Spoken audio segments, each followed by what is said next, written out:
দুর্গম পার্বত্য অঞ্চলে কিশোরীয় নারীদের স্বাস্থ্য সচেতনতা বৃদ্ধিতে বিশেষ কর্মশালা, বিনামূল্যে চিকিৎসা সেবা এবং স্যানিটারি ন্যাপকিন বিতরণ করেছে বাংলাদেশ সেনাবাহিনীর খাগড়াছড়ি জোন। খাগড়াছড়ি সদর উপজেলার ভাই বোনছড়া বালিকা উচ্চ বিদ্যালয়ে আয়োজিত এই কর্মসূচিতে 2 শতাধিক কিশোরী ও নারী অংশ নেন। তাদের স্বাস্থ্য পরীক্ষা, প্রাথমিক চিকিৎসা, স্বাস্থ্য পরামর্শ এবং এসিআই লিমিটেডের ফ্রিডম স্যানিটারি ন্যাপকিন বিনামূল্যে বিতরণ করা হয়। কর্মশালায় বয়ঃসন্ধিকালীন স্বাস্থ্য, মাসিক স্বাস্থ্য ব্যবস্থাপনা, ব্যক্তিগত পরিচ্ছন্নতা, পুষ্টি ও প্রজনন স্বাস্থ্য বিষয়ে সচেতনতামূলক আলোচনা করা হয় এবং অংশগ্রহণকারীদের বিভিন্ন প্রশ্নের উত্তর দেন বিশেষজ্ঞ চিকিৎসক ও স্বাস্থ্যকর্মীরা। অনুষ্ঠানে প্রধান অতিথির বক্তব্যে Khagrachari zone commander lieutenant colonel Aminur Rahman বলেন, পাহাড়ি অঞ্চলে কিশোরী ও নারীদের স্বাস্থ্য বিষয়ে সচেতনতা বাড়াতে এবং সামাজিক সংকোচ দূর করতে এই উদ্যোগ নেওয়া হয়েছে।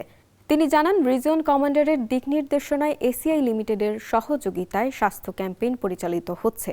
স্থানীয়রা এই উদ্যোগকে সময় উপযোগী উল্লেখ করে বলেন, এ ধরনের কর্মসূচি নিয়মিত হলে দুর্গম এলাকায় কিশোরী ও নারীদের স্বাস্থ্য সচেতনতা ও আত্মবিশ্বাস আরও বৃদ্ধি পাবে। তবে সম্প্রতি এই কাজগুলো করতে গিয়ে আমরা দেখেছি যে পাহাড়ে বসবাসরত যারা মহিলা আছেন, আমাদের মা বোনরা আছেন এবং যারা বয়ঃসন্ধিকালীন কিশোরীরা আছেন, তারা বিভিন্ন ধরনের সমস্যায় ভুগছেন এবং তাদের এই ব্যাপারে নলেজটা অনেক কম।